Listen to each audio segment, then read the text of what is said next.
I have one more question for you, and I believe you guys are tied right now. Jonathan? Yes. Are they tied right now? Yeah. Yep. All right. I have one 3-3. I have one more question. Just one more question. Whoever screams out the answer first will be our winner today. All right? You guys ready? Random season recall here. This is great. Who led in receiving touchdowns in 2005? Receiving touchdowns for the Minnesota Vikings in 2005. Marcus Robinson. You got it. Mackey's your winner for today. Okay. Give it to Mackey. Yeah. And what's the story of Marcus Robinson? Was it 05 or? No, it was 06 when Childress cut him on Christmas Eve. He was mad at him, so he cut him on Christmas Eve. And then the next game that they played the Rams, the team completely rolled over and didn't care and got destroyed. Yeah, Brad Childress finished 6-10. Brad Childress lacked a little bit of tact and empathy, I think you could say. I feel like though that Isn't he the one who withheld Troy Williamson's paycheck? Yes, because he's at his grandma's funeral. Well, he missed a week, and then he kept not coming back, and then Brad tried not to pay him, and then he was gone a little long. Well, he's gone a week for grandma dying, which is sad, but I feel like we missed a golden opportunity here for Love Boat. He was gone for a while. I mean, come on, you got to come back at some point in time, right? I mean, God bless Grandma. I know she passed, but you got a game against the Chargers coming up. You got to prepare for it. I feel like we missed the opportunity for a little Love Boat trivia, though, don't you? Well, in fairness, I sprung this segment on Ramie. I'm not blaming Ramie. I'm blaming us. An hour before the show. I'm blaming us. Yeah. I feel like we should. What would be the Love Boat trivia? Are there statistics? What was the name of the boat company? Ellen Alma's. Who broke? What media outlet broke the story originally? It was Channel 5 right here. No, they didn't. No. They went dumpster diving. Oh, okay. It was CARE. It was CARE who just had this periphery report. Something happened and somebody called the cops, and then we're all like, what? And the next thing you know, it was because they got caught because somebody.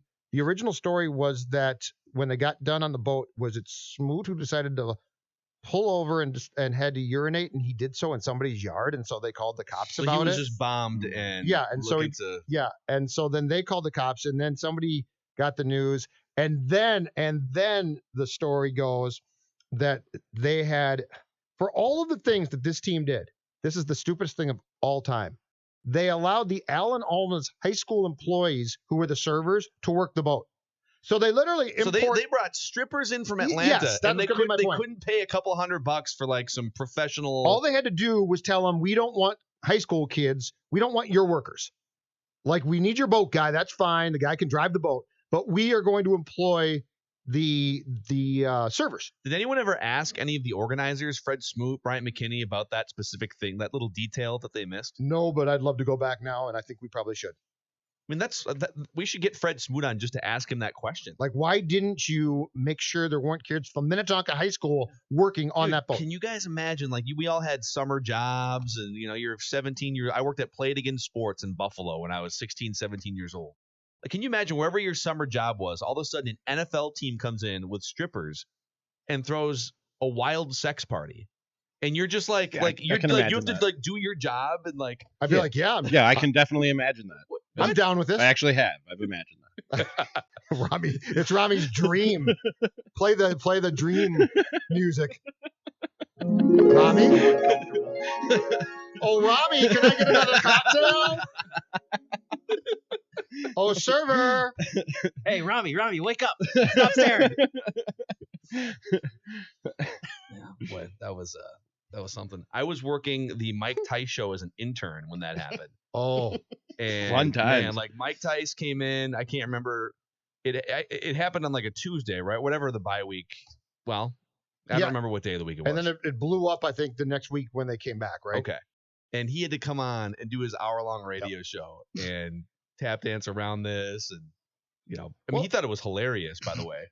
The team put him, but not. It was like hilarious, like behind the scenes. Yeah. He couldn't treat it as hilarious on the show, right? But the ridiculous thing was the team made him, instead of bringing down like a VP or a lawyer, the team made Tice answer every question. And I'll never forget. They did that with the Peterson thing and Spielman too, right? At first, but then they got it right. But then at least they fixed that one. Yeah. This was like a week of Tice being grilled about this boat thing. And a TV, my favorite all time, a TV station, because this was all hardcore news people, right? So we're not talking sports people. We're talking the news people. It's going to lead the news every night. TV station brought a guy in who asked Tice flat out, is it true or not that you used the fine funds for the boat party? And of course, Tice's like, no, we don't use the. And the TV station that night led with, it's not true that the Vikings were using their fine funds for the boat party. Like you're saying, like when players get fined internally, yes, there was an accusation that they used those funds for the boat party because you had to pay for the strippers. That's amazing. But then they led their news, or they worked into their news, and it was not the fine folks downstairs, Channel 5, but they went into the news then with, it's not true. But I mean, it was never suggested, as far as I know, by anybody but that TV station. So was this, I can't remember, was this a national story? Yes. Was this like on SportsCenter and stuff? Yeah. Yeah, it became a big deal. Are you kidding? How many arrests were there? Football and sex. It was, there were, because I went to one of the trials. I went to the Culpepper, Mo Williams, Culpepper, and was it one other player were put on, I mean, not try, put on trial in air quotes. They weren't going to jail. But I went to the testimony one day, and I'll never forget, Mo Williams was on the stand, and they're asking him about, strippers, and is this your lifestyle? And I'll never forget Mo's response to one question was, I'm taking my mom to strip clubs. Every Easter. It's and great. I do believe that Easter egg fine. I do believe that Mo had to pay a fine. Culpepper claimed that he was gambling on the back of the boat on the deck for the entire time, I think. If you're taking your mom to the strip club, your relationship with your mom is way too good. Like, you're way too cool with mom if you're taking mom to the strip club. I'm with Ramie. Right? Super weird. I never took mom to way strip too club. tight. Super weird. Yeah, I never way did too that. tight. I don't remember if it was 2004 or 2005, but my friends and I in college went to Mexico 4 straight years for spring break. You just get one of those, you put 2 or 3 guys in a room and you wind up with like an all-inclusive, super fun. And we went to Puerto Vallarta, one of those spring breaks. I'll never forget being at some random like Senior Frogs or I don't know, some random bar with a mechanical bull. And those are, I think they've clamped down on some of this stuff at some of the spring break places, but this was like full like wet t-shirt contest night, just a bunch of creepy, 17 to 19-year-olds out and about from the States. And so they're doing like this mechanical bull thing, and they're like pouring pitchers of water on the gals, and like me and my nerdy friends are like, oh my God, it's great. And guess who's got the VIP seats right next to the mechanical bull in Puerto Vallarta at a random Senior Frogs? Dante Culpepper and Michael Bennett. Nice. And a bunch of other Vikings. That is the least surprising thing of all time. It's amazing. The boat, but by the way, the best thing about the boat and the one guy who literally missed the boat, Michael Bennett, came screeching around the corner and got there a second too late. No. He saw it going out. Yes. Oh, but the story. Poor But if kid. Michael Bennett could write a book about his career now, it would be called "I Missed the Boat."